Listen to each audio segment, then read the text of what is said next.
Banner নিয়ে ছাত্রদল BNP কোনো অঙ্গ সংগঠন কোনোদিন মিছিল মিটিং করছে জুলাইয়ের পক্ষে? আমি এত বড় নেতা, আমি গ্রেফতার হয়ে গেছি কিন্তু দেশ স্বাধীন হয়ে গেল।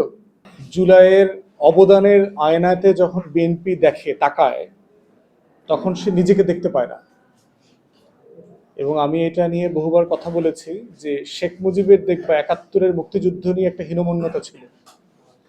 কারণ আমি এত বড় নেতা, আমি গ্রেফতার হয়ে গেছি কিন্তু দেশ স্বাধীন হয়ে গেল।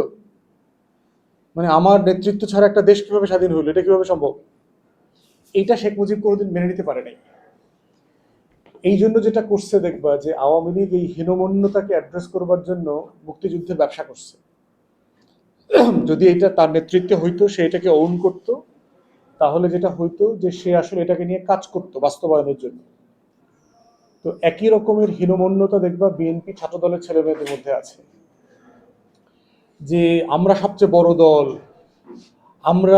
আমাদের নেতৃত্বে আমরা এত বছর আন্দোলন সংগ্রাম করলাম, আমরা এত হাজার হাজার মানুষজন জেলে গেল, মারা গেল, কিন্তু আমাদের নেতৃত্বে জুলাই হইল না। এই পোলাপান কোথাকার কি পোলাপান আইসা হাউকাউ করলো আর সবাই নাইমা গেল। মানে মানে এইটা সে কোনোভাবে এই আয়নায় তাকায় মেনে নিতে পারতেছে না।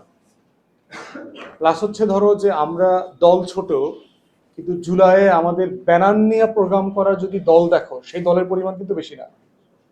যে কয়েকটা রাজনৈতিক দল নিজের ব্যানারে প্রতিদিন প্রোগ্রাম করছে জুলাই আগস্টে, প্রত্যেক দিন ঝুঁকি নিয়ে মিছিল মিটিং করছে, তার ভিতরে আমরা আছি।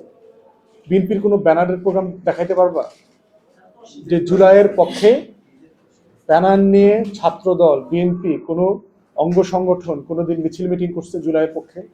বরং তারা অস্বীকার করছে।